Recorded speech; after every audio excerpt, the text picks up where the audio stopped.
क्रिस्का recording studio Ekangar सराय। रितेश दीवाना संगे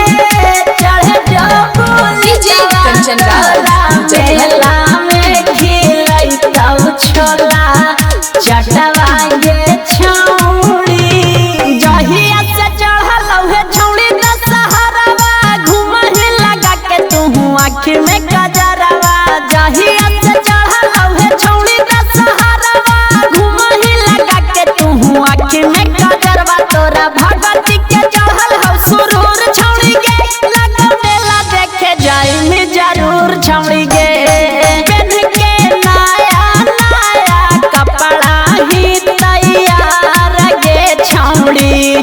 तोरा देवी मैया जिंदगी दे तुम सवार गे छौड़ी ले हनारिया लाला की चुनरिया जाई थी चढ़ावे देवी माई के दुआरिया कहियो बात जे तू मान छौड़ी गे जइहा अगला साल जइबौ हम साथ छौड़ी गे छमकी छौड़ी जहीं देखे मेलावा में घूमा हवा में बहुतेला खेरावा गे छौड़ी नाच देखे मेलावा किए गे छौड़ी पेनही के जाहि लाला सुटवा त देखे भूकौ कुतवा गे छौड़ी किए गे छौड़ी पेनही के जाहि लाला सुटवा त देखे भूकौ कुतवा गे छौड़ी रितेश दीवाना संगे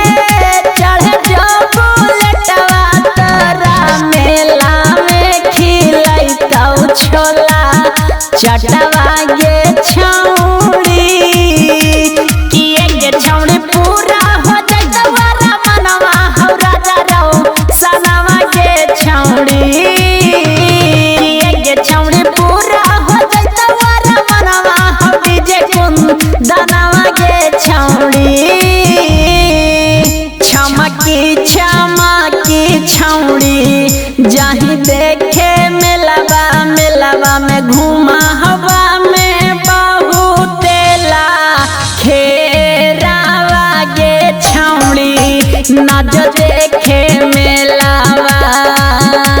किए गे छौड़ी पेनही के जाहि लाला सुटवा त देखे भूकौ कुतवा गे छौड़ी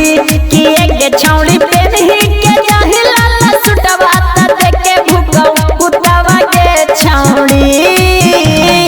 क्रिस्का रिकॉर्डिंग स्टूडियो एकंगर सराय।